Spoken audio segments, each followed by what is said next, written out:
Analysis of the 2024 English Composition exam reveals a 98% failure rate. This isn't a distribution of variable skill. It is a systemic rejection, with examiners citing a specific combination of cognitive and strategic failures. Most candidates do not fail because they lack advanced vocabulary. They fail because they rely on rote-learned guidebooks rather than the critical thinking required to navigate complex datasets. The forensic audit of the exam suggests it functions as a diagnostic tool for intellectual discipline, filtering for a precise method of communication. Success depends on identifying and adopting the rigid standards used in high-level administration, a code examiners call the Administrative Linguistic Paradigm. These standards impose three primary constraints: controlled language, semantic minimalism, and tone neutralization. We will deconstruct these mechanics at the sentence level, apply them to the architecture of summarization, and finally use this mindset to evaluate Pakistan's interconnected infrastructure crises.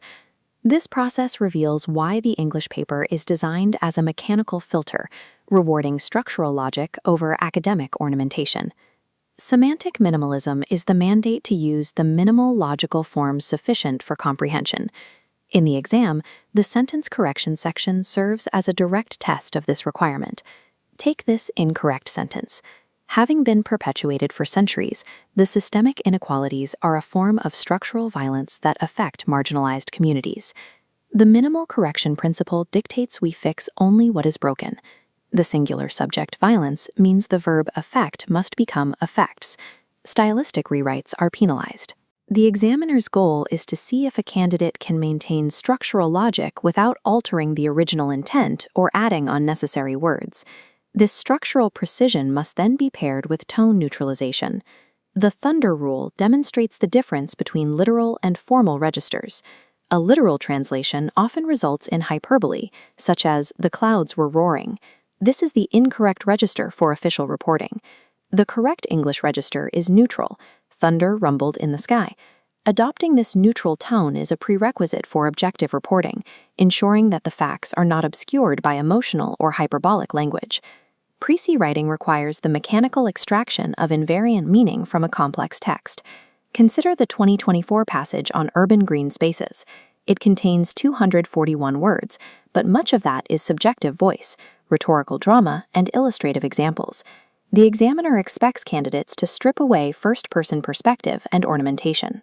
What remains is the dormant contention, the core arguments regarding public health and environmental balance.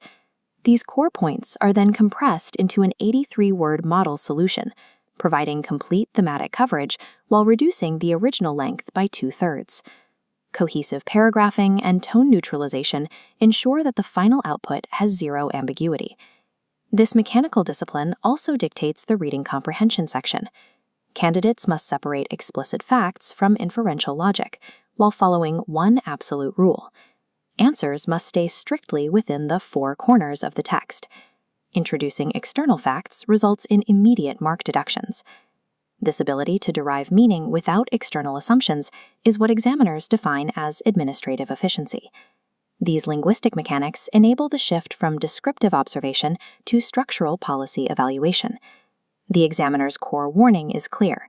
Descriptive writing is the primary cause of failure in the CSS essay. We can see this in a direct comparison of mindsets.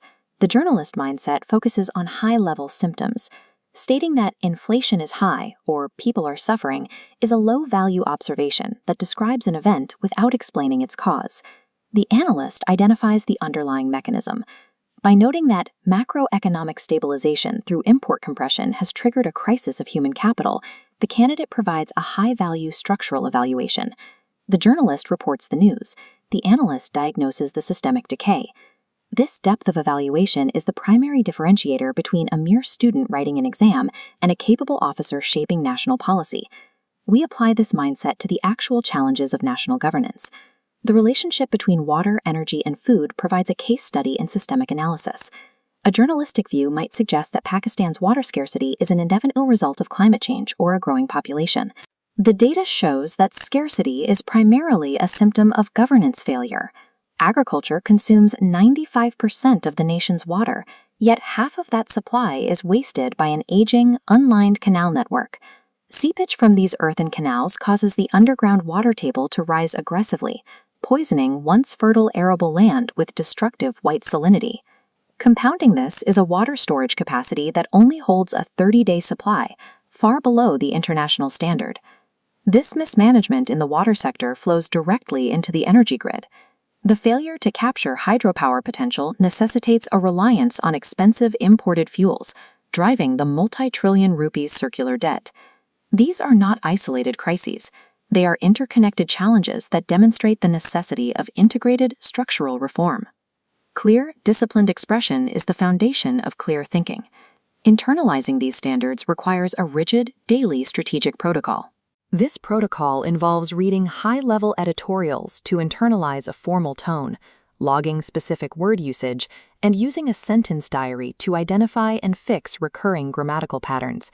Candidates must also use weekly timed drills to neutralize the performance anxiety that leads to mechanical regression. The CSS English paper is not just a hurdle, it is the definitive standard for the precision required in governance. By internalizing this register, a candidate moves from being a student of the system to an officer capable of managing it.